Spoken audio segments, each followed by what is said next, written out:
Good afternoon, everybody. Welcome to today's edition of the Afternoon Power Drive with host Karen Tesheira. Good afternoon, Karen. Good afternoon to you, David McIntyre. And what a wonderful new, I'm seeing it's almost like Christmas, I think, around the part one or two.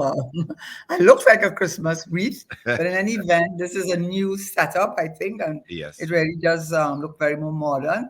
yes, And I think it's a wonderful introduction to what I hope to be doing today, and hopefully we could do more of it more often. yes. Um, yes, so David McIntyre, I see chat with everyone in the studio. That's something I'm not quite um, familiar. That I need to be schooled in that part. But I'm sure David will help me with that. Of But course. right, but I was talking about a co-host, and today I want you really to be my co-host. Okay. Um, and when I say you, I mean, David is always willing and it's going to be part of it, of course. But this is digital, and with my little technical knowledge, I understand that digital has its pros and it has its cons. The pros, of course, being that you reach the whole world. That's a big pro. Yeah. I think we could all agree that's a huge pro. That your reach is not just within the um, Trinidad and Tobago, but also all over the world, including our diaspora, which we have a huge diaspora, both in living in Florida, living in United Kingdom, living in New York. We're all over and in huge numbers. I have a feeling if you put them all together, you might find they are more than there are Trinidad and Tobagonians all together living at home. That's true for some countries, actually, I mean, all joking aside, I think that would be true for Grenada and Hmm. perhaps even St. Vincent. But anyhow, be that as it may. So that's the positive. For me, a little bit of a negative, which I always say to David, and I hope today will be the beginning of a new dawn. But he has explained, and it makes sense, that oftentimes when you're going digital, obviously a lot of your listeners may be on their way home driving, Yeah. and so they're listening. And I tend to take a unintentionally, I can assure you, it's just how many years I've spent being a teacher all my life.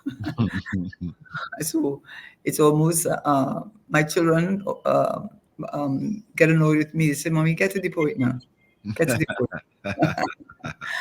In any event, part of that is because I always feel that need to explain things perhaps that were not explained to me Mhm. growing up, and even as an adult, and hopefully to share that. But I want you to share your knowledge because I know you have a wealth of knowledge, the listeners, and I want you to ask the questions because sometimes when you challenge with a question, I may not be able to answer it. It'll give me food for thought, make me think more about a particular issue, a different point of view, and we all benefit. All of us benefit. So I want us to start I want to have our co-host today, Mhm. and I don't know if David wants to put up the numbers and then I could see what we're all co-hosting, all of you will be part of.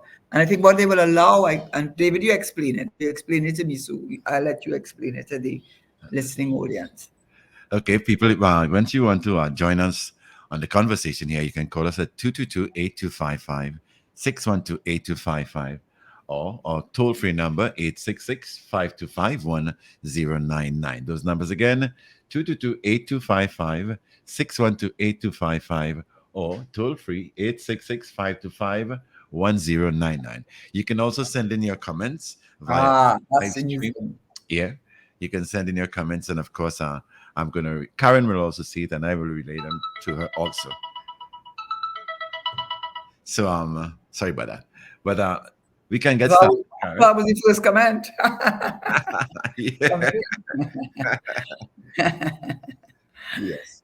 Yeah, so you can really join in. Some of you may just think you may not want to break the stream of thought because I speak in a sort of rapid fire way.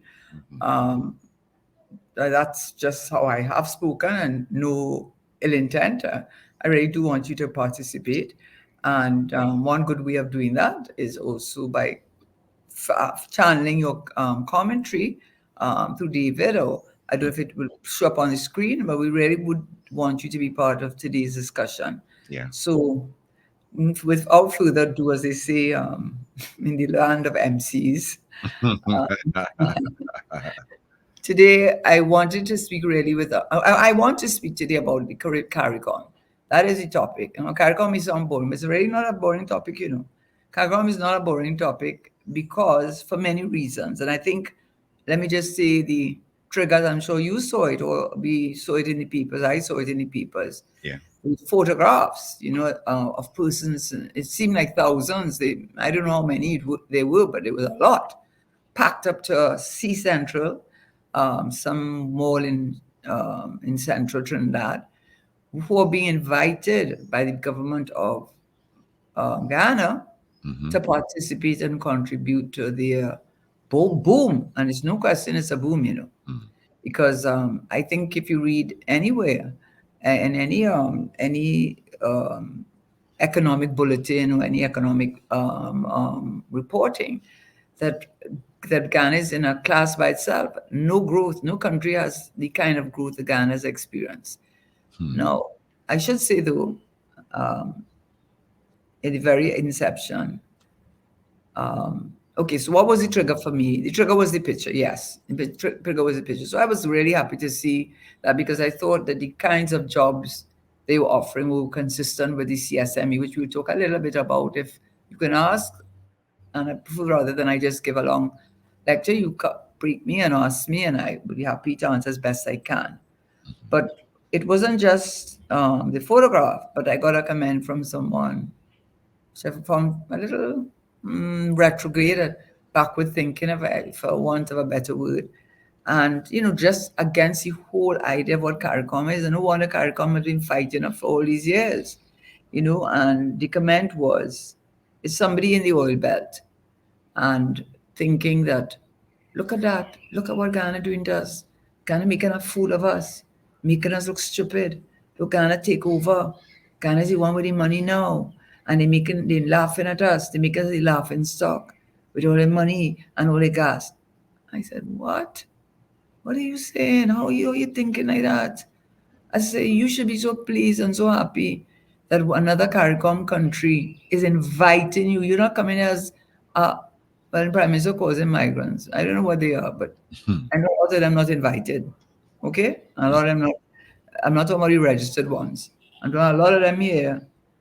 I'm not sure if they invited here, but we invited.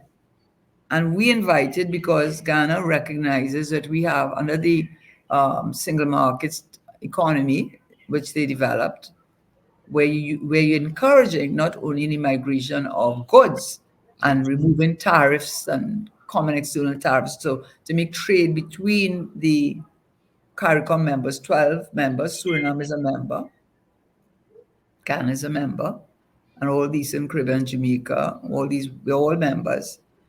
But not only to increase trade intra-regional between ourselves by removing all kinds of external tariffs, except in certain circumstances, which they lay down in the CARICOM document.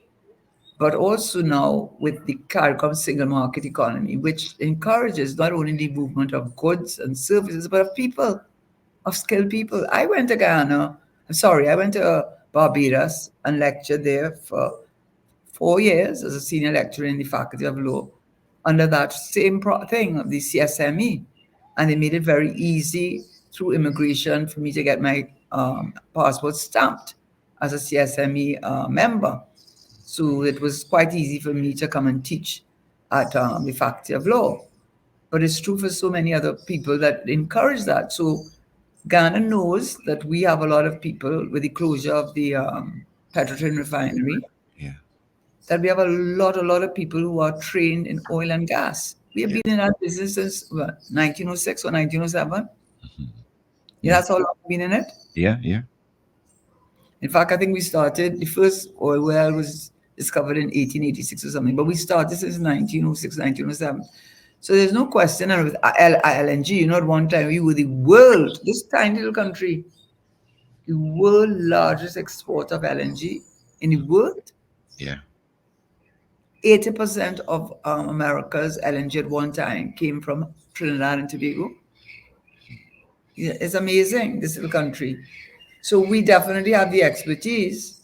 and the knowledge in oil and gas, and you can transfer that knowledge.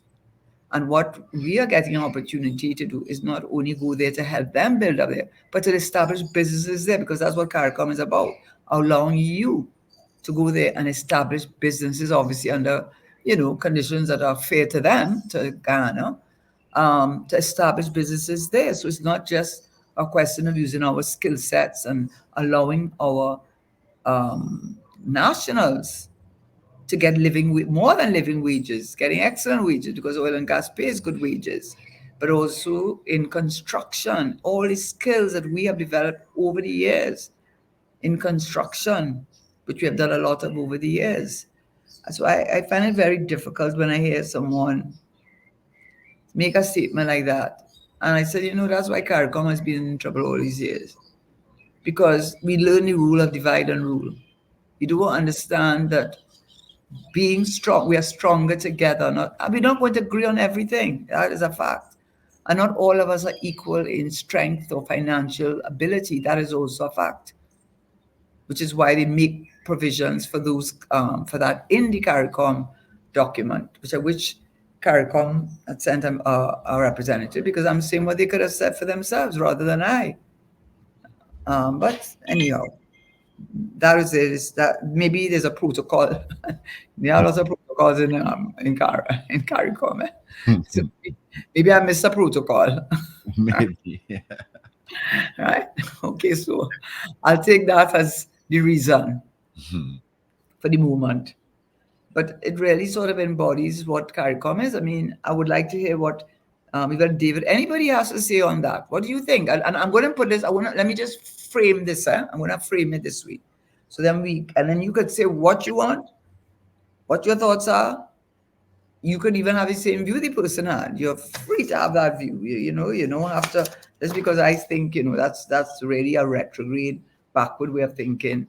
I said to David, I said, should we say that it's Trinidad and Tobago, and this is the key, is better off pursuing a Guyana and Suriname, because Suriname also has a lot of oil and gas and a lot of space for agriculture, and they are a member of CARICOM. But right now we're dealing with CARICOM. The CARICOM option that putting all or most of our eggs in the Venezuelan basket. That's a question I would like to hear from listeners as to what they feel the what is in our best interest. What is our best interest? Because I'm going to go through with you as we go along, and you make your comments, and I'll ask David to join me to making these comments. How CARICOM came to be. It's all about becoming a unified force, just like the EU. And what you see in Africa with the Pan-African movement, and what you're seeing with BRICS, with the BRICS countries coming together to create a de-dollarization, to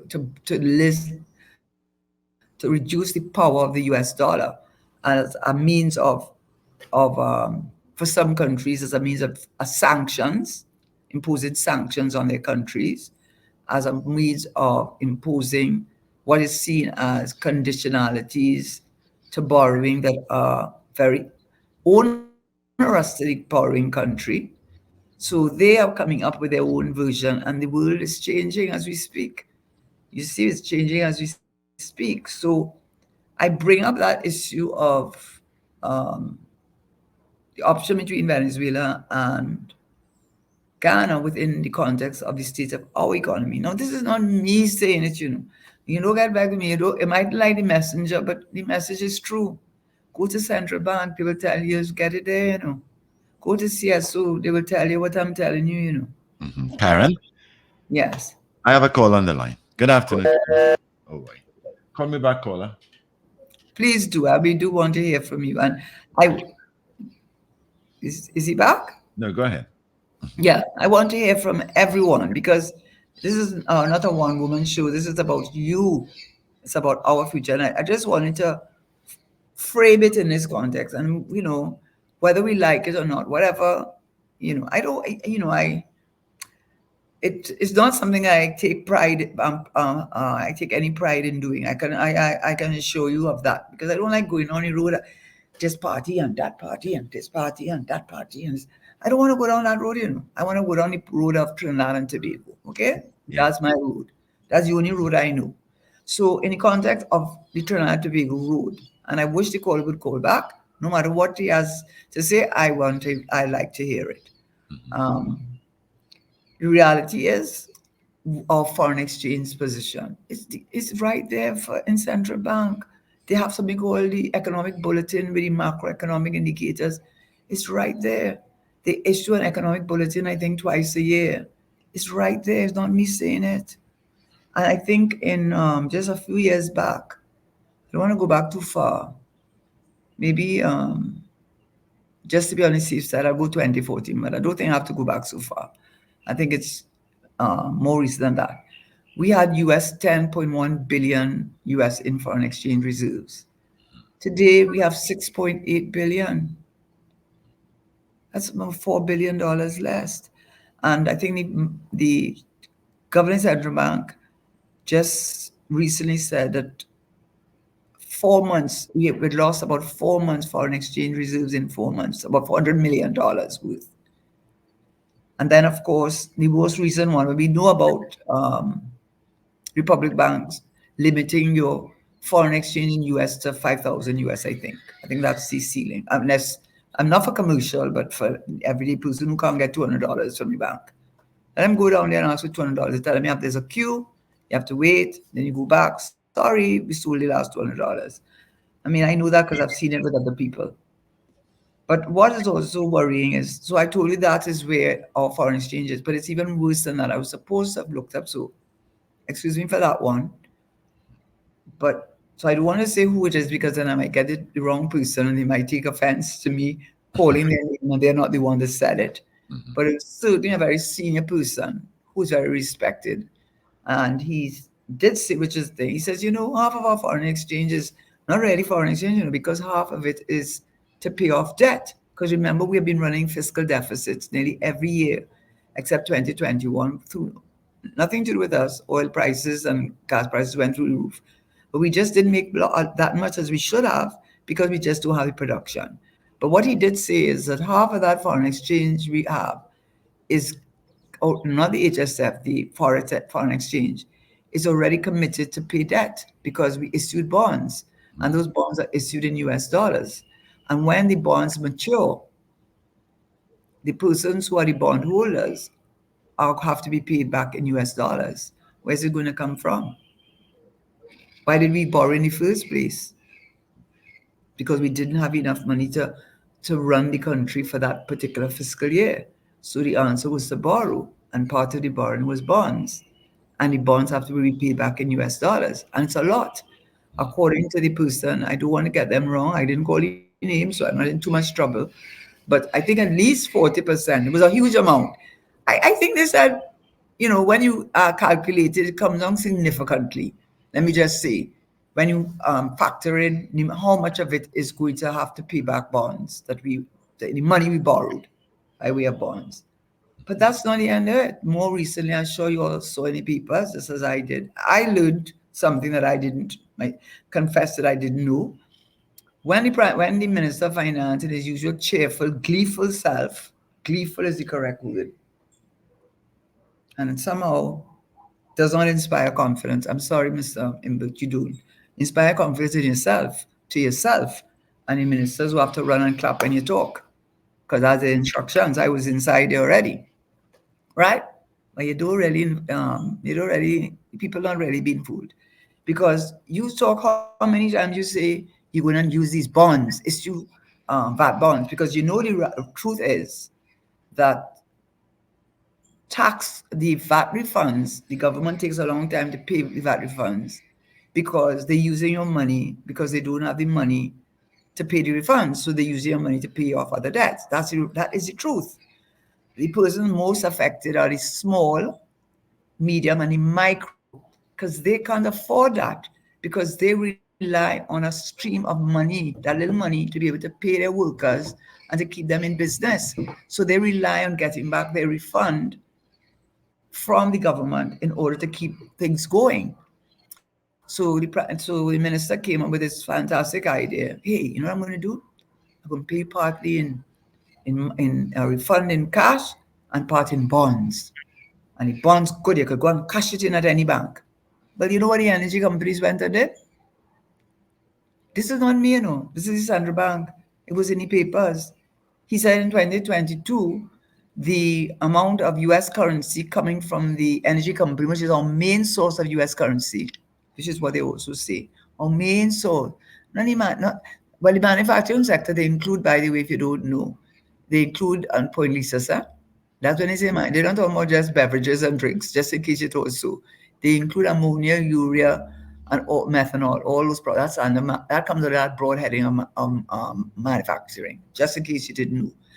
But he said that there was a 5.5% drop in the amount of US currency that the banks receive from the energy companies. You know why? Because the energy companies just, I mean, but look what they did. They bought up a lot of the bonds. You know why they bought up the bonds? Because they sold the bonds to the bank. And the bonds are in TT dollars. You know why they sold it? So they didn't have to convert as much US dollars into TT dollars to pay off their workers, to pay off their local contractors, to pay off their local commitments, which are paid in TT dollars. So they took the bonds, sold it to the bank, and kept the US currency. Yeah, that's what they did. So that reduced, even more reduced, these source of foreign, that's what they say. Our greatest source of foreign exchange comes from the energy sector. So that's what they did. So that reduced even more our foreign exchange reserves. That's what they did. You can't blame them. They got a chance. They did it. And by the way, I don't know if I'm wrong, but I believe the Minister of Glee and all things well in this world, in his mind, because it can only be in his mind and those of his emperor with no clothes on. Um, I think he says we still owe $8 billion in bonds, in VAT refunds. You see where we are? I'm telling you, those are the realities, you know. So then you look at the fiscal deficits. Those sound like a big word, but you know what is not a big word? All it means is whatever revenue, the taxes you collect, mainly from the energy sector, um, is not enough revenue, not enough taxes for the government to be able to meet all its expenses for the fiscal year. That's what it means. And we have been running fiscal deficits except for 2021. My Lord, after COVID-19 and after the huge increase in oil and gas prices, what else do you expect? It had to happen, right? So, and it didn't even happen how it should happen because you know why? And this is the point. We don't have natural gas. We don't have enough. We have 2.7 billion cubic feet per day. What does that mean? That sounds like a lot. I mean, to tell you the truth, if I hear that, I say that sounds like a lot. It's not enough because we have decided not to look around the bend. We decided to read the tea leaves. We decided to listen. No offense, Justina Gonzalez, but you know how you could see in the future. Maybe not too bad all the time, I gather. But somehow we believe that the energy sector was going to see us through. We don't need anything else. As a result of which, too much work. I telling you, I was in government. It's too much work. Too much work. You know how much work it is to go and really push that TTIFC? You know how much work it really is to develop our cultural tourism? You know how much work it really is to develop an agro-industry where you're selling high-end products? You know, like how England used to take our cocoa and make Cadbury chocolate and then sell it back to us? You know, England used to have their tea they have tea and then they'd have high tea at 5 o'clock, growing not 1 ounce of tea, but they sell, no offense to England, the Tetley tea and the English tea, they don't make drove tea. They got it from Indian Asia, right? Well, you see the same way they did that? That's what we're supposed to be doing around the CARICOM. That's right. What we're trying to tell it to do. That's what we're trying to tell it to do. Because right now, you know how much, this is the Prime Minister said it, you know, not me. Go back and look. Because I try to be always careful, to be responsible in what I say and give data that you could go to Associated Press, CSO, the Central Bank, the Washington Post, all of those highly respected um, um, um, publications, especially our CSO and our central bank, based to base what I'm saying. I'm not coming on here to make bacchanal and he say and she say. I don't do that because I have a responsibility, and I wish you'd call in. Now, do I take a pause? Because Yeah. yeah, do I take a pause and hear from you? Because I just wanted to hear. I just wanted to say this one last thing. We have 2.7 billion cubic feet of natural gas now. Is not enough. The Prime Minister said. The Prime Minister said it in 2019. He said it. He said that if we do not get more investment in the energy sector, we are, he didn't say parlous, that's a very old English Elizabethan too, but we're in a bad place. That's what he said. He said we should really have what 4.71, I think, cubic feet. The most we ever got was 4.1, I think, in when Mr. Manning was in government. Yes, yes, yes. I can't help it. I'm a Manning girl. But it was when he was there, actually. But now we are 2.7 billion cubic feet. That's what we have. It's not enough for LNG or the petrochemical polyethylene. It's just not enough. So the question is, what do we do? Go Venezuela or go Guyana?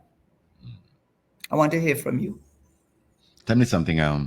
The online shopping that people do because of the high prices of what they need in Trinidad and Tobago. A lot of people shop online. It, is that one of the main causes for the depletion of foreign exchange? Well, it's all like a chicken before the egg kind of situation. I think why people have found using the courier service, according to the Prime Minister. No, I always call him Prime Minister, that's all that Freudian slip. It's a Freudian slip. But yes, I truly, but I Mhm. already met the Minister of Finance. I'm not joking. But I know it's a good Freudian slip because, oh my Lord, he does act like he's the Prime Minister. And the Prime Minister seems not to have a problem with it. I don't know why. Well, I do know why. I have a good feeling I know why. But be that as it may, to answer your question, he said in the last budget that there are 1,000 courier services are operated in Trinidad. He said that. No, I only quoted what he said. Okay, I think that's what he said in the budget. But why? What happens is this: if you can't get, if you wanted to, if you can't get, it's cheaper. It does work out cheaper. People have found out because that's the whole thing about social media and internet. Internet has opened up a whole new world. I mean, I'm not going to comment on what's going on with Hamas and Israel and Palestine. I'm not going to. It's a um, very controversial topic on which I will stay away from. I'm not. Mhm. I may have my views on it, but I'm neither Palestinian nor American, and I don't want to be caught in the crosshairs of that battle.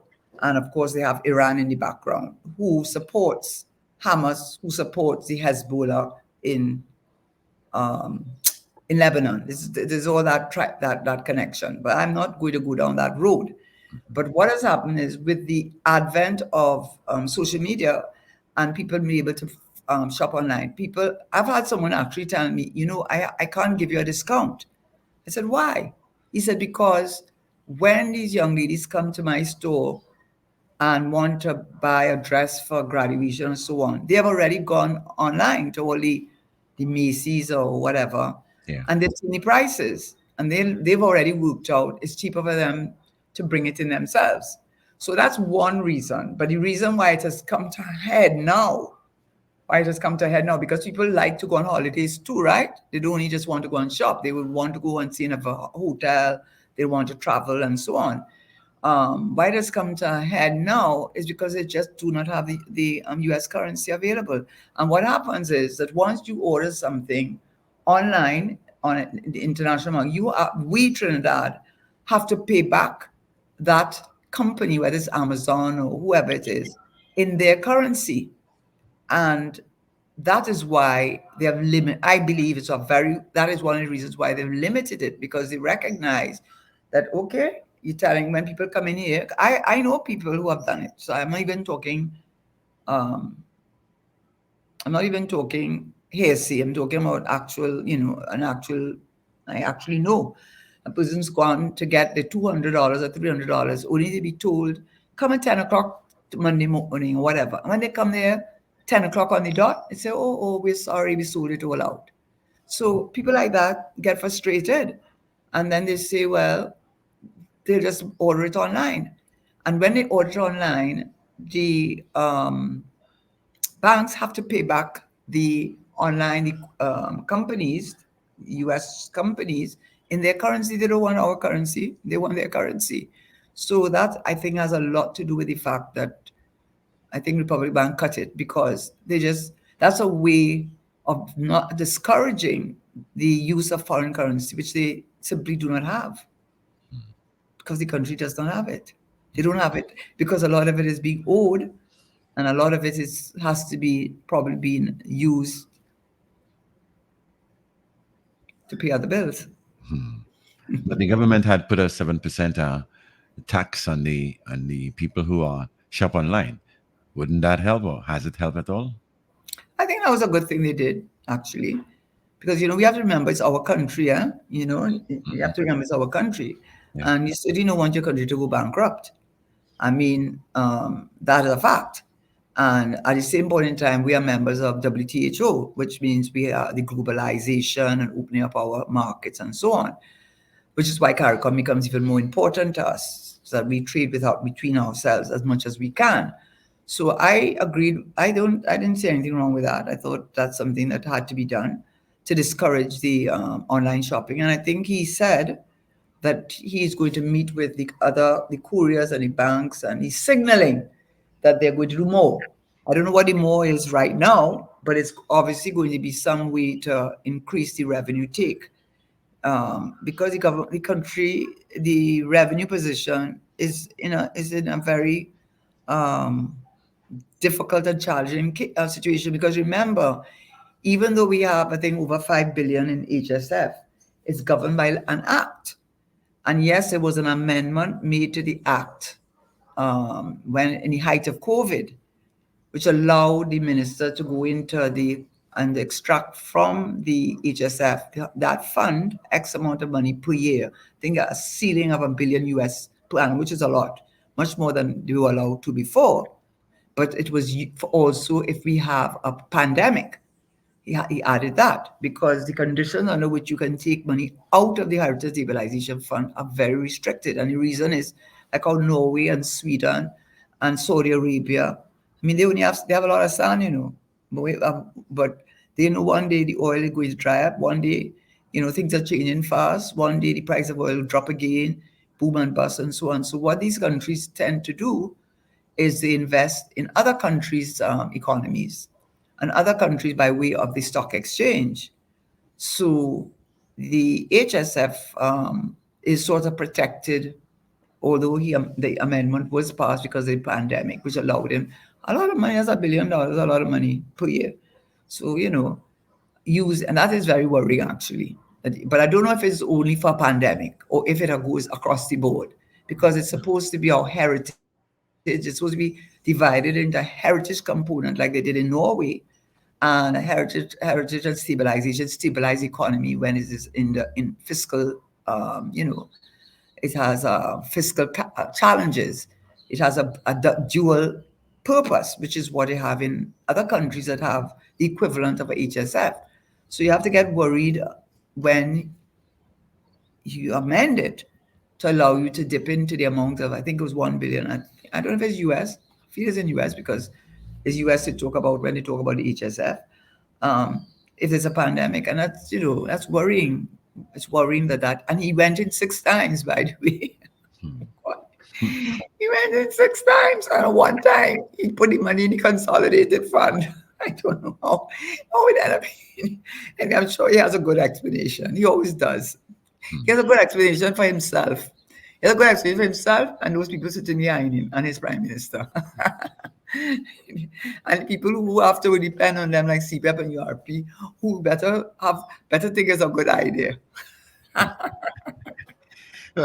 have some comments popping up, but before we continue with that, how difficult is it for us to, as CARICOM brothers and sisters, how difficult it is for us to start investing into I mean, Guyana is a very big place compared to Trinidad and Tobago. Their population is under 1 million 1 million. people, and there are a lot of land spaces that can be utilized for a lot of things where we can probably improve on our revenue earnings, or anything related to that, because um as CARICOM brothers and sisters, how difficult is it for us to get into Guyana and to negotiate, or put in place methods and um, progressive entities that will assist Trinidad and Tobago? Okay, I'm gonna answer, but I would love to hear from your viewers, the listeners also. Okay, some of them are from Okay, Iwat yeah, Rajpol. yeah, I know him very well from Library. He said, "Good afternoon, ma'am. You need to come to Library and educate." Yeah, he says a lot of help is needed to bring back the economic life in the library. The shipping true. yard is not enough. Yes. He continues, Lake Asphalt is in trouble. The government says they're going to restructure the company. All right, and we also have some other messages like Faiz Mohammed said, spoken like a true PNM on the online tax. No, I'm not speaking. No, no, no, I'm not. I Actually, don't I'm think not. so either. No. Okay, so let me answer the last part first. You Mhm. know, you know, this is what I think one has to understand. I would like to honor my. I like credibility is important to me, and Mhm. I think that if you start, if somebody comes with something and you say, "Who said it?" Kamla, okay, it's a good idea. Who said it? Right, and as if you are UNC who would have said that. If you're PNM, who said it? Kamla, it's a bad idea. How something becomes a bad idea because of the messenger? It is not a listen. We have to face reality. That's what we have to face reality. Now, I am saying reality being is because of this darn government we have here now. I can tell you that. Okay, but that's another conversation. And I do all I really don't. I would just say on that. So I'm not spoken like a true PNM. What I am saying is they they have us where we are now because you know what Guyana boasted about. And I like that Prime Minister Imjan Ali. He looks, I think Imjan, I sound look like a very reasonable person and a very much a pro CARICOM person and not disrespectful to Trinidad at all. In the way we were disrespectful when they were giving out the COVID-19 vaccines. Yeah. And he said that Trinidad and Tobago had the most vaccines in any Caribbean CARICOM country, 465,000.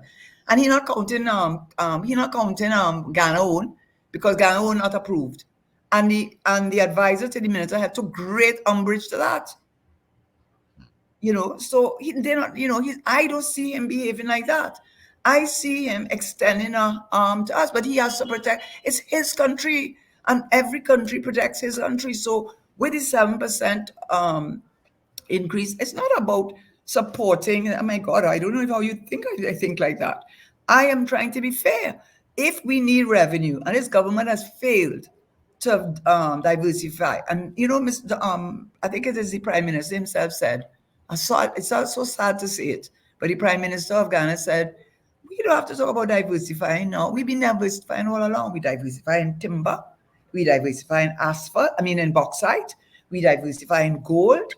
He went through a whole set of we diversify in food security and selling. He said we've been doing it for years. So don't tell us about diversification. We've been doing it. Now natural gas and oil has created new opportunities, Mhm. right? So what they did now, whether it was because of circumstances, because the reality is only until 2013. Actually, it was a Guyanese expedition, but it was sponsored by Guyana government that they discovered all this oil and gas, and everything turned into a whole new story. But they are already being diversifying. When are you going to say Trinidad diversified? Please tell me when. We almost took a kind of a pride. Let us be honest. Let us be honest with ourselves. You can't, you talk about Alcoholics Anonymous, of which I'm not a member, but they talk about all of these organizations that people go to try to come to terms with whatever their issues are. And the first step is you have to is denial. There's going to be denial. Then after you go from denial, there's going to be anger. I guess that's what you're feeling. And then from anger, there's going to be acceptance. and then we're going to make the best of it. I am not saying we don't have any potential for natural gas. I am saying right now, as we speak, there's natural gas off of Tobago. I'm Hmm. not sure about that, and I will talk about that. The natural gas in Dragon Field, and I'll tell you why when we speak a little later. But Guyana has hope. Listen, these unregistered, and I'm making the word unregistered because somebody told me, Karen, you're coming across like you're xenophobic, meaning I don't like foreigners. That's not true. What I don't like is you walking off of a boat, walking in my country, not paying. And how would you like it if I did that? Right? And Mr. Prime Minister, Mr. Prime, I don't forget, I might forget some things, but not everything. He said when they were putting pressure on him, the United Nations, to declare the Venezuelans refugees, he refused to do that. And for good reason, because he knew if he did that, to call them refugees would mean that they were escaping political persecution. And therefore, Maduro was a political persecutor and his government was illegal. But you know what he said then? He said they are not refugees, they're migrants. Just like how we go to Florida and look for a job. Trinidad too small. We don't have the land space. He said that. He said we don't have the land. He said that. Your prime minister said that. We don't have the land space. Let them go Canada. Let them go United States. They have plenty land. We don't have the space for the migrants. That is what your prime minister said. And you know who is deporting the Venezuelans right as we speak now? President Biden. You know why? You know why? The chickens come home to roost. The Republicans sending them in the busloads to the so-called sanctuary cities, i.e., Democrat black cities where there's a lot of poverty, unemployment, and you are creating a lot more resentment against them, and it is causing him problem among the people who vote for him, who happen to be, when it comes to winning an election, he depends on the vote of the minorities, especially female minorities, to vote for him. So he deporting them. He's sending them home too, because he said things turning around for you. So go home. What you doing in Trinidad? What you doing in Trinidad? I don't understand how they walk off the boat. I know what I'm saying. I cannot say all why I know what I'm saying. Go to the hospitals, get a COVID shots, get a CDAP because you do not have to show nationality. That is not right. My father, back in his days, I've said it on it already. When we used to live in, he has an old Labrie. I used to drive on a Labrie road when it was real bad because I had to leave there to go to school in San Fernando Convent, and the road was going up and down and up and all over the place. So I know the road. For 3 years, I traveled that road. Okay, so I'm from the south, so I know that Labrie road, at least back in the day. But what I'm saying is that every country looks after its own interest. But CARICOM is supposed for us to look after our combined interests. It doesn't mean we're going to all agree on everything. And it doesn't mean that all of us are equal because some countries are not blessed. But Trinidad had oil, and guess what? We had oil and gas like it could have never done. And since it could have never done, the will, and the hard work and the commitment and the implementation of foreign exchange reserve opportunities. This government failed every single step of the way. They have themselves to blame for us to be in a situation that we are in. I am not going to tell you that it would have solved all the problems, but my golly gosh, Angostura, you have Angostura, you could have had other companies. There's a company called Novo. You could also deal with one of the major problems, and that is in the PNM's 2030 vision statement, which is a version of the 2020 vision statement, which is a version of the United Nations Sustainable Development goals, 17 goals, reducing income inequality. So even if you cannot fill up our coffers with foreign exchange so we could pay our bills, maybe we wouldn't have to pay so many bills if we grew more of our own food, or if we exported more high-end agro, because we have the technology. Look how much money we have spent over the years on UTT, on and all the private companies, private teaching institutions paying for them, and all Arthur Locked so many organizations that this government, has spent on educating our country to become a knowledge economy. And what have we done with it? Please tell me. Please tell me what we did. Huh? All that time is only for 10 years now. And nothing to show for it, except to tell me they have 2.7 billion and the Minister of National of Energy. Please give me a break. You went on CNN and said all 4 trains were up and running when you had to know that wasn't true. And then I heard, no, I don't want to get it wrong, but I believe you said, David, you could, if there's anybody waiting to make a thing, let them do it now because I'd like to hear. Let me just finish a statement and I'm subject to correcting. I believe he said that the dragon fuel will come into gas in 2025. How Hmm. many heavens there? No, no. If he didn't say that, I take it back. But somehow I feel he said that. In what world are you living in, Minister? What world are you living in? The world of politics, the world of P&M politics. So don't anybody tell me I am a Trinidadian. That's what I am. And I put my country, our country, before any party. Call again. Let me remind them. You can call us at 222-8255, 612. Call, call, call. Or I at our call. toll free number, 866-525-1099. Continue to call us. So, Karen, tell me, what's the big difficulty in getting into Guyana? And is it a private sector initiative, or should the government set up some sort of a trading facility to get into Guyana and utilize some of their lands for agriculture, or to probably play a significant role where the oil and gas is concerned? Okay, so before they accuse me Hmm. and whoever, listen, I have to be balanced. I can't say things because you want me to say it. I want to say things because I don't want them to come on the television tomorrow or when they have their Monday night meeting and say, yeah, what did Shara say? She don't know what she's talking about. She don't know CARICOM had meeting because when I went, they had a big meeting. I couldn't see anybody. I really had to. I did tell them. I think I wasn't treated very well. I mean, I don't think you have to treat me like a VIP, but oh God, have a little respect now. Have a little respect. And just don't forget that I was in government. So I know all the tricks about, I mean, okay, so just have your respect at least for me to talk to somebody besides a receptionist now. I just needed to tell you all that. That's how you all deal with CARICOM. Well, I just don't know if that was the right way. But of course, that's your right. I do think they are working hard on it. One of the things they developed was an energy policy. But there's a doctor, I can't remember his name because I wrote it all down because I don't want him to come and say, I'm making it up.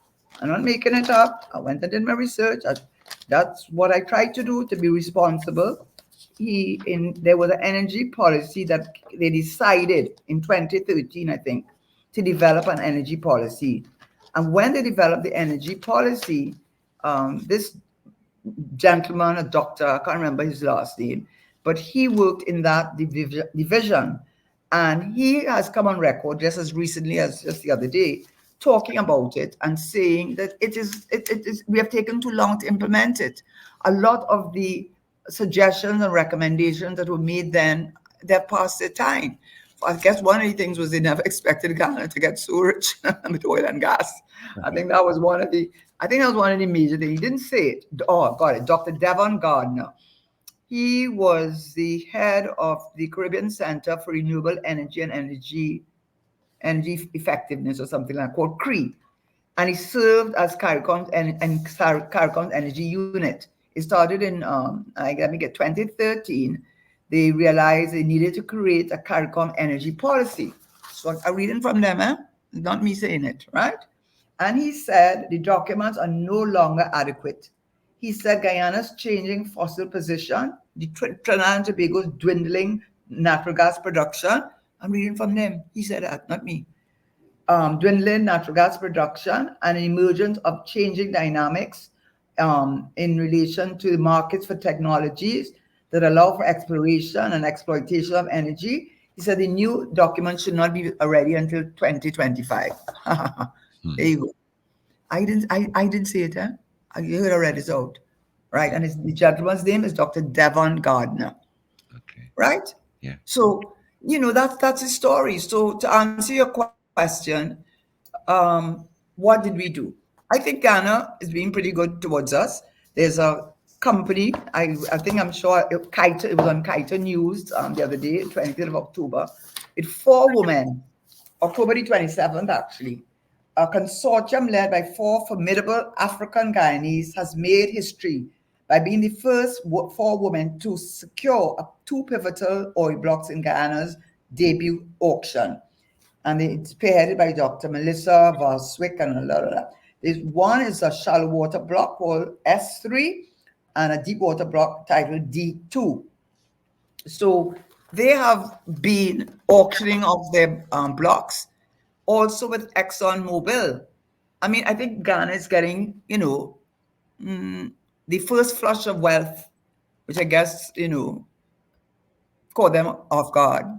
But they've gotten smarter. So they've renegotiated a new energy policy with Exxon Mobil. And ExxonMobil, with 10% you have to pay in petroleum tax, 10% in corporation tax, but this is the kicker, 50-50 sharing of profits. And then they have an external auditor looking at the claim by ExxonMobil of a 7.3 billion US dollars for a period, I think about, I don't have the period in front of me, but it's a few years. But it is in relation to the disposal of the waste when they drill in these wells. Because when they drill in the well, up comes a lot of things that are toxic to the environment. And the argument is there's no data to show how they arrived at 7.3 billion. At least that's what the report said. So they're looking at external auditors for them to ask them, how did ExxonMobil decide in their expenditure side that they expended 7.3 billion? Because there are two ways to do it, I understand. Either when you drill, you take the excess, it's either radioactive material, iron, metals, all kinds of toxic materials. You re-inject it into the well that you have utilized, or what they do is you then clean it or produce it and throw it overboard. But they say that's not a good thing because it increases pollution. So what I'm really trying to say is that Guyana is really learning from, I think, its earlier mistakes and wants to embrace us.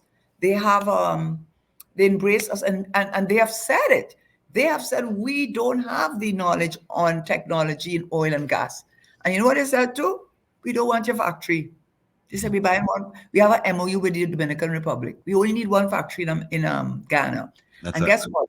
Huh? a refinery. Yeah, that's just what Ghana said. Ghana said we don't want more than one factory. We want more one-on-one. And guess what? We build in one. And we have an MOU with the Dominican Republic. And guess what he said? We don't want your own in Trinidad. You know why? Because it cost to rehabilitate it that you had it sit down all them years without a plan of what to do with it next. Remember? Mhm. Patriotic, and that fell through. Remember that I ready to sign and didn't sign? Mhm. Right. All them years, this is what they said, not me, This is what they said. They said it costs to rehabilitate it and bring it back to a point where you can use it to refine, because to refine their crude oil, their oil is more sweet oil and it's more refined. It's not as hard to refine as Venezuelan crude oil. But it said the time has passed. He said because the cost of repairing that thing, it is cheaper for us to build a new factory, and we only need one, and we have an MOU with the Dominican Republic. So there goes our refinery. What is still on doing? All them years. He closed it down without he had a plan, but only he had it because clearly no one else knows about it. And then when it came to the natural gas, I have the figures here because one of the suggestions was that why don't we forget about Dragon Field? Because you see, the reason why Dragon Field is so attractive is because at its closest southernmost point is only 17 kilometers off from the Hibiscus platform, which meets the NGC pipelines, and then you could take it down to Atlantic and the petrochemical industries, the polyesas, right? But when they looked at that as an option, I'm not making these things, I'm reading it out there. So please, I'm reading it out. Why he said no to the factory, right? So then when they said, okay, if you're not, he said no to the factory, how about the natural gas? Here's what he said. He said a pipeline from Guyana to Point Lisas or Point 14 have been contemplated. Distance between Starbrook Block and location of the LNG plants in Point 14, which is closer than Point Lisas from Ghana, anyhow. LNG plants at Point 14 are approximately 400 kilometers, and that gives reason for pause. Also, dismantling and relocation of the trains, our LNG trains, is hampered because of the age of the trains. So he has said no to the not to the pipelines too, Hmm. and the LNG and relocating the LNG trains to Guyana. He said they're too old now. Hmm. And Hmm. with LNG, there is a small LNG plant which is Trinidad based, but it's owned by Guyanese, called Icon LNG Guyana. It's small. It's a small liquefaction plant to liquefy a portion of natural gas and pipe from the offshore to supply Guyanese industrial, commercial, and transportation sector. And that is from a Dr. Lorraine Sobers, who spoke on Oil Now in March 2023. So that's where I got my information from. So no to the LNG, no to the pipeline, Go to the refinery. and no to the refinery. He stayed Hmm. there too long. He have Yeah. been sitting down there too long. It is sitting down there too long to repair that. It's cheaper. It remind me of Wassa, they tell you that, when they talk about the corruption in Wassa, they say that they repair same pipeline over and over again when they very well know it's cheaper to replace it. But guess what? Somebody gonna lose a work. A contractor gonna lose a work. So you have to keep on repairing. Right. Well, Ghana is not part of Trinidad and they have to look after themselves. And they're telling us it Mhm. don't make sense. So what are you doing with the refinery? Hmm. You And know, that's what I said. I've been reading outside of the energy sector. I've been reading where Guyana um has been assisted by the European Union through the Economic Partnership Agreement Standby Facility. I What is that about? that in supporting business organizations, people who are micro and you know those kind of outside of the energy um struggles that we are going through. Let me just read what I What you thought, yeah. yeah, I wish, please call in. yes. I'm feeling like a sad co-host. I'm not, I'm sure you have point of view on this, and Yeah, you don't have to agree with me. I just saying what is being said. You may have different information, and I'm happy to hear it. yeah, based on the situation we find ourselves from an economic point of view, right? Mhm. We talk about the oil and gas and agriculture and all of that, but I found an article while I was researching this economic kind of atmosphere that we're in, where a European Union grant through the Economic Partnership Agreement standby facility is strengthening its capacity of business support organizations working with micro, small, and medium-sized businesses enterprises in Guyana. Excellent. This enhanced capacity is enabling organizations to better support MSMEs with taking advantage of trade opportunities by assisting not only with financing, but also with their standards, ensuring they meet those required by overseas markets. And you know, the Caribbean Development Bank is managing these micro, small, and medium enterprises. In relation to Trinidad and Tobago, are we able to access that kind of support from the European Union? Well, let me just be fair and balanced in this. Huh? I Yeah. know CARICOM has been meeting, and I know high on the agenda is energy, because I mean the reality is, which I will speak a little bit, I hope, about. Things not looking, I mean, don't put all the eggs in that basket with Venezuela. Hmm. Don't mind what the minister tell you, okay? Hmm. right? Because I don't know if you have a crystal ball, but that crystal ball need cleaning up, right? You need to put some whatever it is used to clean glass, right? And I'll say why I'm saying that. But I don't think it'd be fair not to say that Trinidad has come to the realization, the government has, I believe, I have no information coming to me from outside, but this is just looking at the whole geopolitical scene. I think the realization has come that for now, Ghana is a real player both in oil and gas and also in food security and nutrition. Because remember, you are a government, huh? And Hmm. as a government, our Vision 2020 and then Vision 3030, the pillars are all come from UNDP Sustainable Development Goals. And one of those goals is the closing of the inequality gap, And so I do believe that the government is very alive and well, especially your minister that we have there, Amy Brown, who I think is one of the, well, he doesn't say much, but when he does speak, I think he has a lot of credibility. I'll put it that way. And he's very measured in what he says. And I do think that there has dawned on them that we need to put aside proud or proudful things, as some people like to say, and recognize that CARICOM, we have a lot to gain, especially from a government that appears on the face of it to be welcoming us. So I think CARICOM, and remember, Trinidad is a member of CARICOM, and so that when they talk about the agro industry, there's actually an agriculture and agro industry policy that is not only a policy, it is included in the articles of CARICOM. And I suspect now more than ever, there are more efforts being made to to a number of things to reduce our dependency on imported food, to improve the nutrition and food security of our nationals within the CARICOM region, and also to provide opportunities in the value added. This is how we do with the Polisas Industrial Estate, are value added opportunities in the agro industry. So feed ourselves to the extent to which it doesn't only mean vegetables, because they've also talking about, remember, Ghana is very big and it has a Rupununi savanna with cattle. Yes. They don't say they just have melon and tomato, and but they don't have bacon, and they have other things, right? Which I do recall. It was funny at the time, but I just recall it.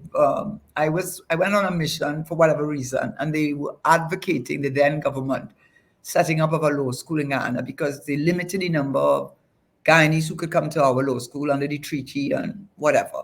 But what he was arguing, he said, why must our students and the Belizean students um, go to Trinidad? It's too costly for them. The exchange rate, number one, and we have food card done. We could feed the whole Caribbean, and it is true. And so I think there is a move now to use this opportunity in a way that I don't think we ever embraced it before. And I'm talking about Trinidad as part of CARICOM, to really embrace the opportunity for not only food security, food nutrition, reduction of our import bill, which will reduce our food inflation, because one of our main drivers of inflation is food inflation. And while you don't have to go and have a drink in Arapita Avenue, you have to eat and you have to feed your children. So I think its impact on reducing food inflation, creating opportunities. I told you there's a company called Novo. Now, somebody said they're small. It doesn't matter if they're small. What it says, it tells you that it can be done, and things can start small and grow big. And what they do is they have mastered, apparently, the art of agro processing. So they are producing callaloo, tomato choka, pumpkin choka, all kinds of foods of different categories. And in the same way that England used to import our cocoa to make their Cadbury and import the tea to make their Tetley, we need to come together as a community and feed ourselves, deal with the issue of poor nutrition, because that's an issue which affects diabetes and a lot of the non-communicable diseases, which causes your health bill to go up much higher than it should. It's a win-win for everyone. It will bring us closer. And I think Ghana does recognize that what Trinidad and Tobago does have, because we have been an industrialized country for so many years, and because we have spent a lot on education over the years of all kinds, vocational training also, of all kinds. People like to talk about not just doctors and lawyers and accountants, which is good for the TTIFC, but there's vocational training that maybe they need to introduce more at the secondary school, which I understand they may, in air conditioning and refrigeration and so on. So when you give people certification in all of those many areas, what you're making us is self-sufficient, just like how the EU require making itself self-sufficient. Well, not totally, because they need the natural gas from Russia. Well, I'm not joking, I'm laughing, but I mean, and even electricity for the electric cars. Where you think electricity coming from? Not from gas. Gosh, my God. So I think it's a wake up call, and I might be misreading the body language. I might be misreading the tone from the current prime minister and his vice president, but Jack Dio. But the tone I'm getting from them, yes, it's going to be Ghana first, but it's in Trinidad first. But they are going to embrace CARICOM in a way, and we are going to embrace CARICOM in a way perhaps that we never did before. And so those twin issues of natural gas, which is what I led off on, and there's a whole agro policy, which I have wrote down. It's in the articles 56 and 57. They talk about community agricultural policy, marketing of agricultural products, Article 59, fisheries management and development, Article 60. So there is a demand, they said, to increase employment. You will increase employment because a lot of it can be labor intensive. You reduce poverty, the use of these services, because you're using technology a lot as they do in the Netherlands, and you're creating more efficiencies from the non-traditional way. And of course, you have to deal with issues of land, because they have the judge system. Don't have to speak too much about it. I didn't teach conveyancing in law school, but you had to have a special teacher to teach conveyancing in the law school, because they had a judge system of conveyancing, which was different from other countries. But that is not something unsurmountable. I think what it was is that the will was not there. So to answer your question, I think, blessings come in all kinds of forms, and we need to recognize in the short to medium term, because of our own failure, the government, because they're the ones in charge. We're not in charge, they're in charge. Yeah, they let us know they're in charge too. They're large and in charge, right? Not they're large, but they're in charge, right? Right? They're in charge. So they lead. And even public-private partnerships have been criticized. I got a call from someone whose name I will not mention on the air, but a report was done in one of these central bank publications. They do, like, somebody would do a essay or something, and they were looking at the efficiency and effectiveness of public-private partnerships. And they mentioned one in particular, which was an abysmal failure if you are looking at delivery date and huge cost overruns. And they questioned whether that was a model. And whoever was responsible for it called me up. Yes, he called me up. Very innocently, but just happened to mention they were suing somebody else. So I gently told the person, well, I didn't make that up, you should go and read Central Bank. And I told him, and you know what? I'm going to send you the page. I'm going to photograph the page, and I'm going to send it to you so you could go and read it yourself and see what they had to say about public-private partnerships, and how, when they did a case study on the one that you were involved in, the person that called me, it was an abysmal failure. But they didn't use those words. But they did not deliver. Years. It was years over time, and millions in cost overruns. And yet those same companies seem to be able to get contracts, because that's what the procurement legislation is supposed to help you to do. Procurement regulators are supposed to look and see, well, what is your track record? What? Your track record, every time you given a contract, you years overrun and your costs overrun every time. Something not right about your contracts. we need to put you down at the bottom of the road, bottom here, but no, you can't put that one at the bottom, Right. So the person didn't call me back. I sent the article to them and they never called me back again. Hmm. Hmm. Oh boy, oh boy. Well, I have some other messages here. Frank James is saying it is much easier to get rid of these managers that don't know what they're doing. You need to get rid of the dinosaurs and the dinosaur politics. Aye. Another person who seems to be our good friend, Kieran Yip and Go. I don't know the name. I never And heard that Go. name. Kieran, Karen Nunes to share. What's up, mi amiga? Okay, okay. And it's like I give my as a friend. And Iwat Rajpal, he's a good friend of mine in Labrie also. He said, David, tell Mr. Shah, please link with me. Please, my email address is But Irad. you'll give it to me off the air. You'll give it to me off the air. Yeah. So those are the messages that have come up so. So Yeah. so so Karen, what I'm trying to find out is as a CARICOM community, Yeah. how come we are not engaged in each other? I mean, there's probably a lot of engagement, but to me, we are not There seeing hasn't been. results. No, there has not been, but I think going forward, you're going to see more. I try to explain that in the sense that I'm sure all of us remember, but let me go back a little bit in history and you understand. Remember, we come from a British colonial past, and one of the ways they applied it, although I had a guest on my show who I so disagreed with, but be out of courtesy and respect for them, I decided to let it go.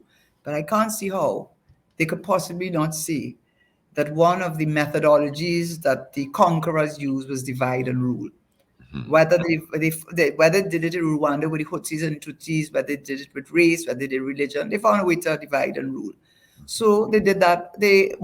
I'm not saying that was the only tool in the toolbox, but it certainly Yeah. was one of them. So we never saw each other as being together as a community. We always saw us being in competition with each other. Mhm. So we came with that mindset. So the beginning of the what we call the Treaty of Chagram, just in case the people don't know, Eric Williams, our father of our nation, really is. We have to remember everything is context. Things change. You talk to young people, you mention names. I mentioned some name they didn't even know what I was talking about. I Mhm. actually mentioned, by the way, I know this is what my daughter says that I go off on a tangent, but Mhm. I was listening to Endless Vibrations, right? Yeah. By when he was Lord Shorty. Yes. And this young person, maybe in his early 30s, he had never heard the tune. I said, "Oh, you mean you never heard that tune?" I said, "That was the beginning of soca. Yeah. Queen Yeah. Street named after him." Yes. I said, "How could you not know Endless Vibrations?" When he melded all the Indian music, Afrobeat, the R&B, and created soca, and Kitchen and Kitchen Sparrow had a meltdown because they felt threatened. But anyhow, coming back to the point, so we've been always been taught to compete, not to unite, and that is a good way of maintaining control because you are outnumbered. So you have to make us not see ourselves as strong in numbers. So the first kind of way that we saw for us in Trinidad was you have to say Eric Williams, give him this. When the British signed a lease with the Americans for the naval base of Shagaran, people were farming down there. People Yeah. had their land, their livelihoods down in the west of western coast of Trinidad, and they established a naval base. Okay, it needed it for World War II. But did you need to sign a 99-year lease in 1940 or something? Did you need a 99-year lease? So when he was premier, he led a march down to the base, and it was so successful in 1968. It said, "Okay, take back your base." Hmm. All right. And then in that time, we started the West Indies Federation, which collapsed. This idea of us, which was before we all became independent, by the way. So the British, so we flew through the flags, the British flag, the Federation flag. I think we flew the American flag, Mhm. right, in 1958. We had a premier, a prime minister who was from Barbados, the premier of Barbados. Yeah. He was going to be prime minister, and the governor general was going to be Lady Hales. And we were going to have a cabinet and all. It's just like if one thing. But what broke it down, among other things, two things: direct taxation. How were you going to work out that taxation issue? And of course, the capital was going to be in Trinidad, in down in Chaguaramas. I mean, no, Federation Park was where everybody was going to be housed. But the direct taxation was I think, was the major stumbling block. That no country could give in to that, and therefore we were not equal among. There was no equality among unequals. We were not equal in strength, obviously. And Jamaica had a referendum, and I think it started on the 3rd of January 1958 and came to end in 1960. So then we came with Carifta, then we came in CARICOM. And I think with the CARICOM was the same idea with the EU that we would come together.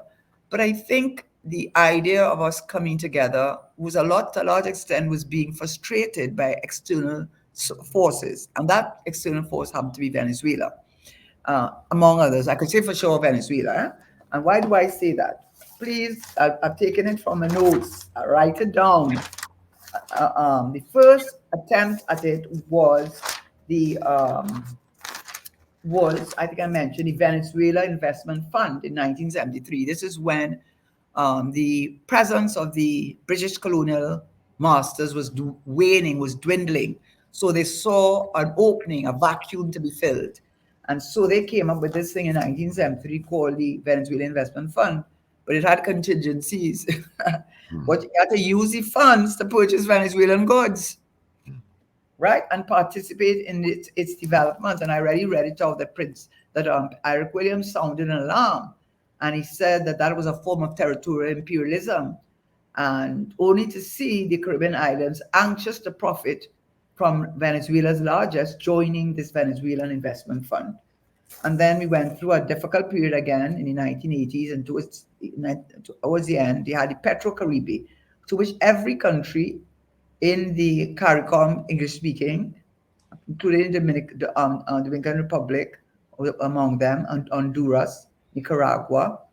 Those are some of the countries that are not CARICOM countries. All of them joined except Trinidad and Barbados. And what was the idea behind Petro-Caribe? Prime Minister Manny said that he cautioned that. Is it a question of cutting our own throat? So we better be careful, because the whole idea was that he was offering, that is Chavez, offering oil to these countries, about 15, 20 countries, oil at ridiculously low prices, 1% interest rate, 25 years to pay it back, and on and on and on. And they all jumped on in Petro-Caribe bandwagon, which was not good for CARICOM. And that is what Patrick Manning said. He says, when you do that, you all running to Petro-Caribe, and this obviously is not good to develop CARICOM. And that's why he started the CARICOM Petroleum Fund, which I already said, Dr. Gonzalez, who I like very much, Ralph Gonzalez, he was one of the first beneficiaries of that fund of 100 million US to help him build his airport in Argyle. Okay, so just remember that. Okay, but he's now a great proponent of bringing back Petro-Caribe. So Barbados, Guyana, has a history that is not very positive for us as a CARICOM community, as a community developing this unity and this strength among our numbers. First with this investment fund, then with Petro-Caribe, and worse now, we all know now about the arbitral award of 1899, which was signed by America on behalf of Venezuela, I think, and on behalf of the British. Anyway, it was foreign countries signing on behalf of Guyana, because it was British Guyana at the time. And that effectively said 2/3 of Guyana belonged to Venezuela. And they had the Geneva Agreement of 2008, where they agreed, I think it's 2008, where they agreed that they would allow the General Secretary to determine how best to solve this ongoing dispute between Guyana and Venezuela. And then you had the Port of Spain. We took part at some point in time, the Port of Spain, I can't remember what they called it. Anyway, Port of Spain something that we had, where we kind of intervened. It lasted a few years, and now they went back to the arbitral. Now Ghana says, listen, let the ICJ, International Court of Justice, determine this matter. In May, Venezuela said, no, they're not. They're not agreeing. Meanwhile, they're carrying out incursions along the military incursion along the border that separates Venezuela and Ghana. Ghana is a CARICOM country. They are claiming 2/3. And they are also trying to extend the maritime boundaries outwards because there's so much natural gas available and so much natural gas west of the Essequibo River. This is Venezuela on one side. Mm-hmm. This is Venezuela on this side, and this is Guyana on the other side. That's part of our CARICOM, which we're trying to build and grow and develop with agriculture and energy and other areas that they're trying. And what you have to be very concerned about, I don't know if you have anybody send you a message in between the time I'm talking. If they Just do, I'll let you know. huh? Oh, If they do, I'll let you know. right. What is very concerning, no matter what Minister of Energy wants you to believe, he and Colin Inwood really have to be, they, they really are colleagues. They are colleagues because he says to us, he says to us, we don't know what the terms are. Listen, this is a Venezuela that said in 2002, I think I read it out already. He said it will allow, never will allow Venezuelan gas. That is the Vice Minister of Energy in 2002 said, we will never allow Venezuela's natural gas to be shipped to a point, Atlantic LNG point 14. Never. They have also gone on record as saying they do not have the technology and know-how of Trinidad, and they have an option: either leave the gas stranded, unused, or develop it. But now you see they are in the driver's seat because right now we do not have enough natural gas. That is the reality, Mr. Minister Energy, unless the Prime Minister gave me the wrong figures and everybody giving the wrong figures. 2.7 billion cubic feet of gas per day when we should have about 4.1 billion. Right? So that is it. And we don't have, are we getting a little bit from all these different oil wells? I know that. But it's just not enough. You know that is true. And we will not have, because we haven't diversified our economy. We just are a one horse pony or one trick pony. I think that's what they say. The country of a one trick pony. So the point about it is, in the meantime now, what are we going to do? We are the ones, something, we're not in the driver's seat anymore. And I'll tell you something. When he took someone to tell, so I went and looked it up because I said, okay, let me see what the minister is saying, hear what he's saying, because he's an intelligent person, so, have respect. As is Miss Imbe, I told you they're good colleagues.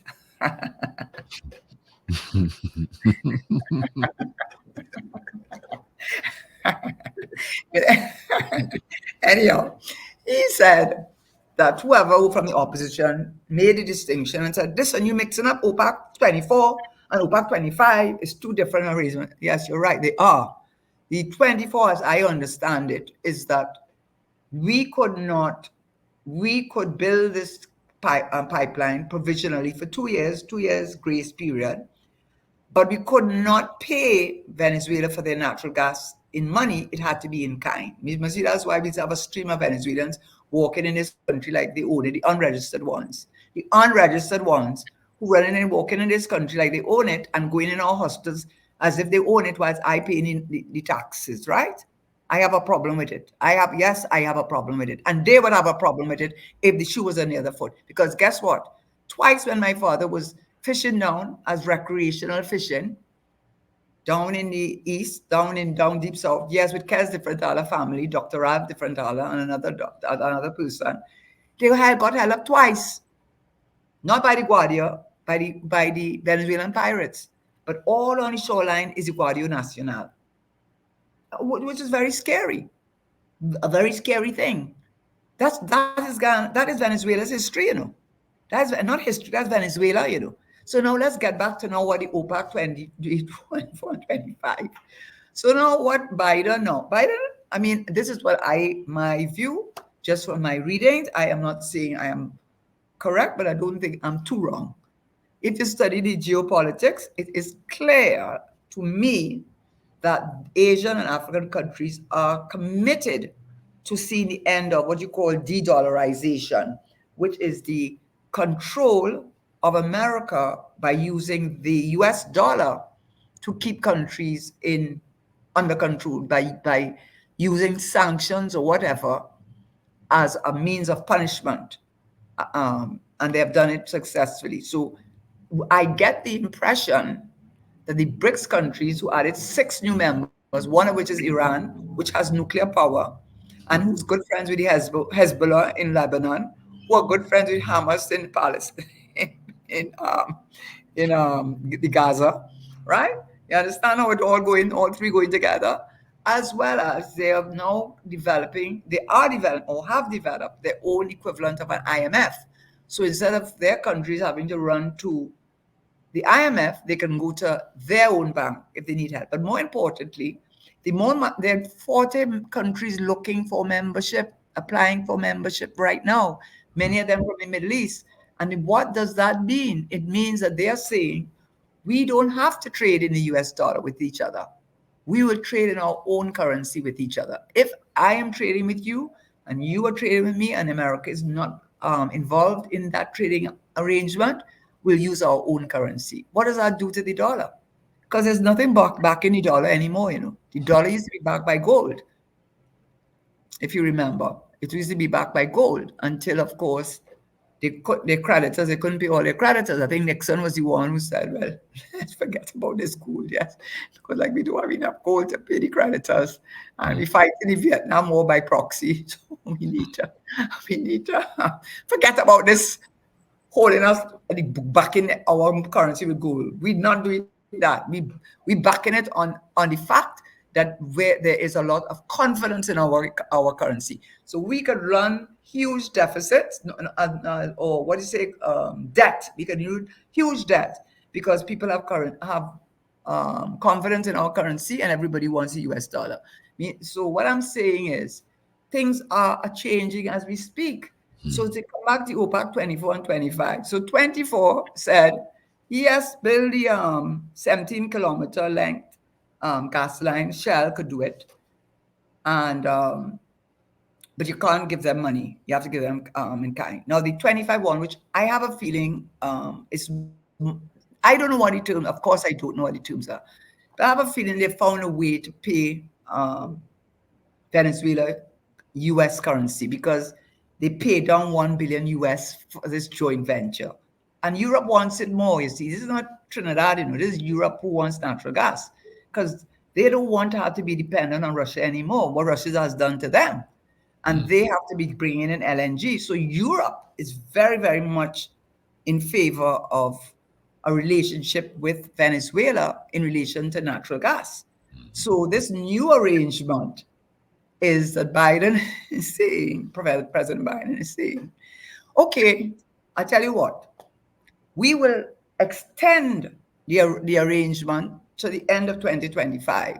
Not only will we extend it, but you could pay them in money. You could pay them in fiat currency, Bolivar, US currency, on the contingency condition that you have free and fair elections. No, therein is the problem, which I am saying, to me, Guyana is a better bet. And this is based on just my readings.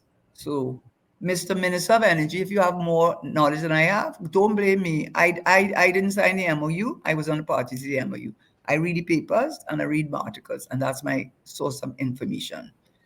So, based on my source of information, the 25 says you can do that. But guess when national elections are due in Venezuela?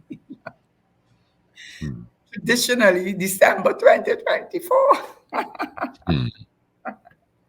I think last time they had it in September, but traditionally is, when? The end of 2024. But your minister, I think he said we're getting gas from the Dragon Field in 2025. He is a miracle worker. I am telling you, if that's what he said, he is a miracle worker, right? But not only that, don't play with the Venezuelan president, because Maria Machado, who is a major contender in the opposition, against Maduro. Guess what?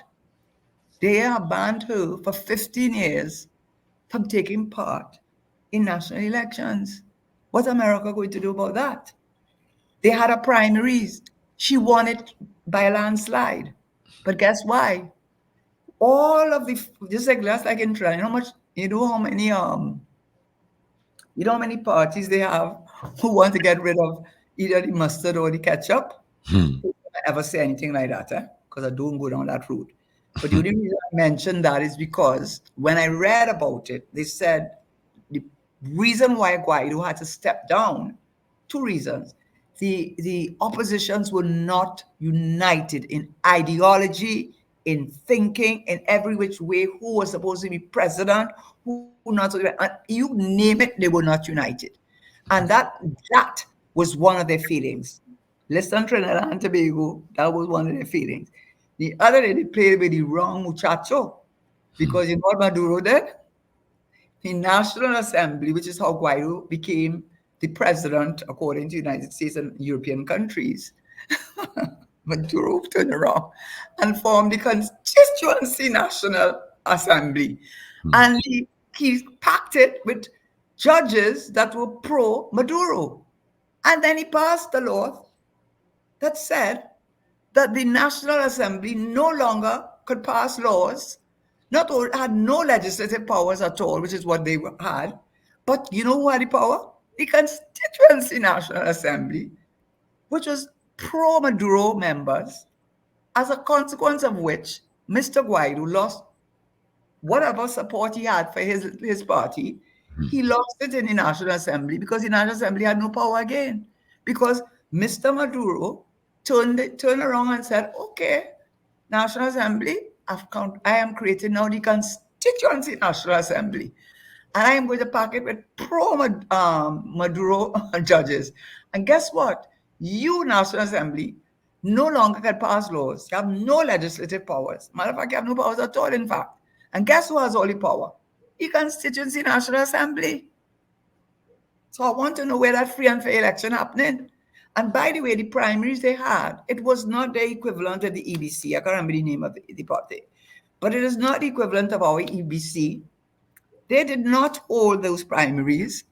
The opposition parties held the primaries. I understand in churches, in schools, and newspaper boxes, and all kinds of things, whatever they could. And that is how Maria Machado became the top opposition leader against Maduro. You think, let me ask you something. Based on what I just told you, and the people who are listening, you think all of what I just said, you think Dragonfield is a good bet? Hmm. You think Dragonfield, and you know what Maduro is telling you? Maduro is saying, he has nothing to study, He has Enai and Repsol. He's saying you could put sanctions or whatever sanctions you want on us. We selling our natural gas, and they already have one pipeline, one pipeline, natural gas pipeline in Guiria, I think you pronounce it. It's a small one, but it is for industrial purposes, similar to Guyana. But the large one, which is the one to go to Hibiscus, which Shell has to get involved, that has to be built. You think, I mean, forget about anything else. I think there is what I read, what I understand is that countries, companies are, do not trust Maduro, whether he deserves it or not. I think he kind of deserves it in a little way. Hmm. Whether they deserve it or not, they are concerned about making those kinds of capital investments in Venezuela because at the third thing, he can change the rules. And the rules will always be in his favor. Hmm. Should we, let us be realistic. Minister of Energy, I know you didn't say all what I said, but if what I said not true, tell me what I said is not true. Tell me what I said is not true. No, it's how you want to interpret it is up to you. And if you want to interpret the slow recovery of China if you want to interpret that our issue is food inflation, if you want to interpret that you could get gas to the hibiscus in 2025, I believe he said that. Listen, if he didn't say that, I take it back. Because the Prime Minister did say in 2019 that we were getting gas from Dragonfield in 2024. So, based on his calculations, it would have taken about 4 to 5 years. And people in the energy sector have said it takes 4 to 8 years to bring the gas to the wellhead to be able to deliver it to the transmission, which is by NGC. So I don't know if you said 2025. I apologize if you did not say 2025. If you said 2025, I would tell you pigs could fly too.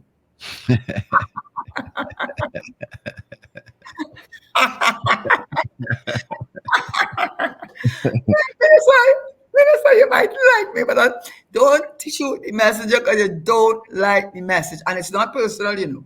But if you had credibility, and if you had credibility, if you spoke to people in a way that people could have trust in, that is what government is. It is a social contract between the people, not with one sector, the people, with everybody. If we could have trust and confidence when you and your other colleague of a similar ilk, in my view, um, says things with such conviction and it turned out not to be so reliable, what do you want people to think? What do you want us to think when you say something? You want us to believe you? No, I'm not going to believe you. Okay, just like that. I'm not going to do that. I'm sorry, especially if you said 2025. I can't get over the 2025. We have little time remaining, Karen. Tell me something. With all that is going on now, with the the the the intrusion of Venezuela and the Essequibo River in that Yeah. area there, Mhm. what effects it will have on the um, finalization of anything that we have done to try to get gas out of Venezuela, based on all the what was said by But the. that's the whole thing. I mean, how could you? I saw them. To be fair to the government, no, I did say it on another show. I mentioned the arbitral award, which they can't deny, and the Venezuelan agreement, and the Port of Spain. I can't remember what they called it, but anyway, Port of Spain got them to hold on for 10 years, but they held until 1983. Anyway, whatever it is, they did say something. I saw in the papers that they are against. Trinidad stands against Venezuela's position with the arbitral award. So they have taken a position. It was very small. You didn't even see it apparently. It was so little bit, but it was on the front page. It was a little thing. Maybe it was another detail inside the papers. Huh? But I did see something that Trinidad took a position against Venezuela regarding the arbitral award. And, let me not say they took a position against. They certainly did not support Venezuela with regard to this whole argument with Ghana because they know where the chicken's roosting right now. The Mhm. chicken's not roosting in Dragonfield right now, Mhm. or in Lauren. It's not roosting in Lauren because Maduro is letting you know if you don't understand which it is Venezuela is for Venezuela. Get that straight. They have said we don't have the knowledge, but if Europe is willing to give it to them, if ENI and Repsol, they are inviting countries to take advantage of their natural gas. They are saying all that natural gas that is flaring from the oil refineries that they can make it to methane with natural gas. They're inviting countries to take advantage of it. Yeah, yeah. You understand? So what I'm saying is, I don't know that Venezuela has any loyalty to Trinidad and Tobago.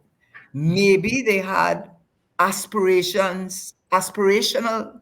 thing towards replacing the British presence in a sense of being seen as, a powerhouse within the Caribbean. Maybe that is what they may have had. And that is what Eric Williams and Patrick Manning, who would be in a better position than I, to have come to that sort of conclusion. Maybe that was what it was. And certainly their actions have made one believe that, you know, the Petro Caribe, the Guardia Nacional, all those things that I spoke about. So I would say to Trinidad and Tobago, which I think they probably are doing, I think, They probably are going to do that. I mean, Dr. Brown, it looks like a smart man, and in measured and intelligent and thoughtful. He's a thoughtful man, a thoughtful man. Yeah. I think that the chickens come home to roost.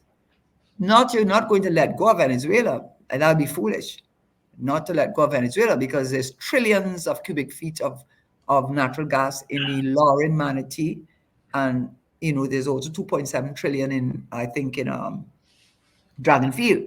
But I think they're trying to develop closer and closer linkages with Guyana, both not only in natural gas and LNG, but also in our expertise, our knowledge, and create, just as our United States has companies all over the world. They have how much transnational companies America has all over the world.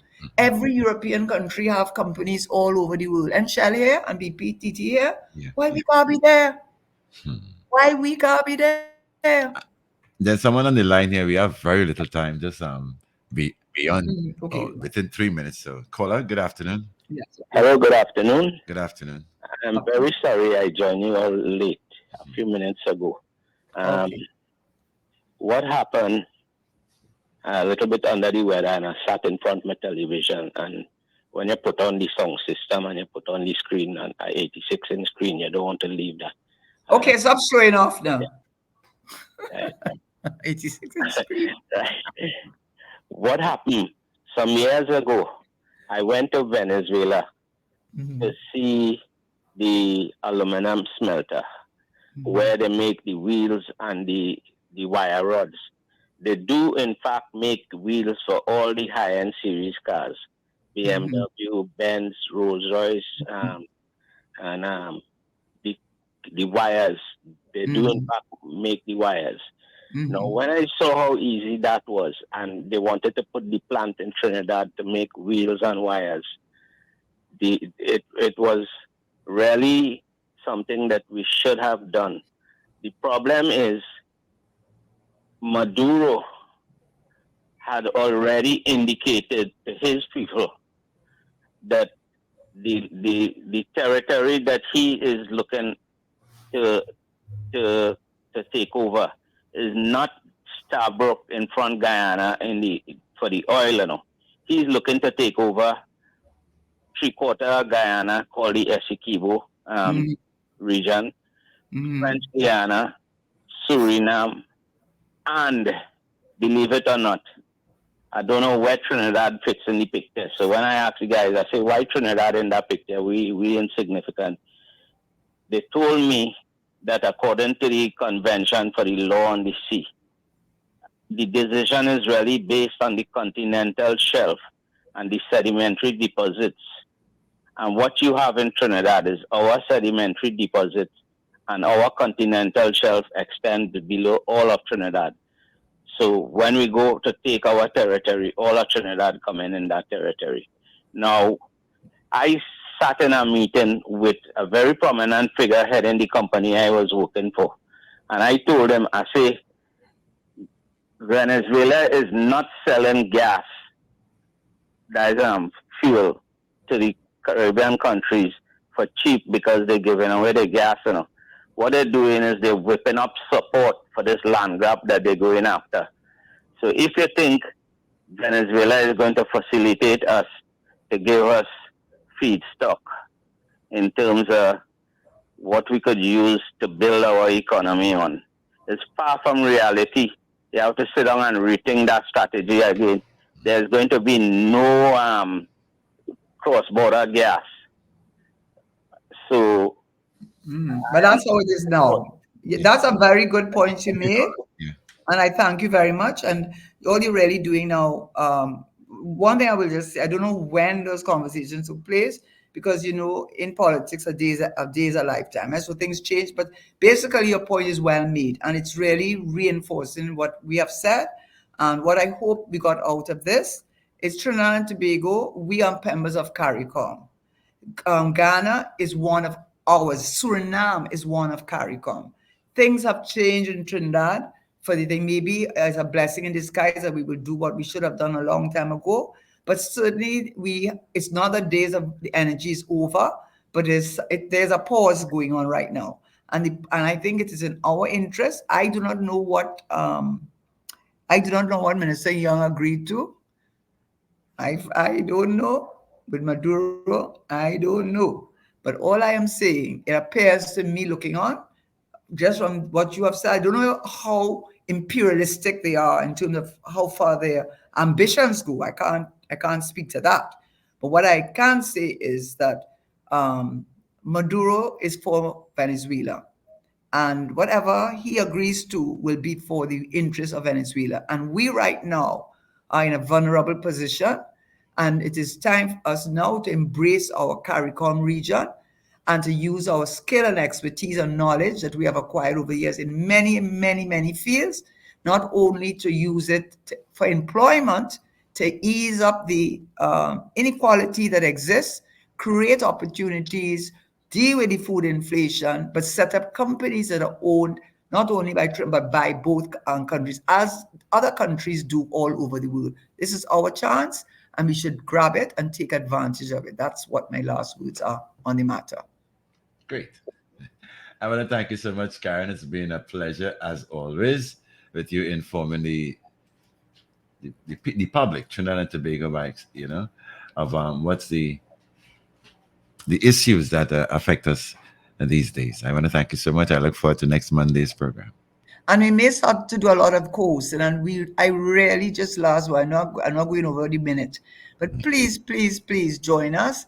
I Yes. would love to hear from you. Okay. I've sent Thank, you the guy's email address so you can check your phone and thank you. All okay. right. Have a good night, everyone.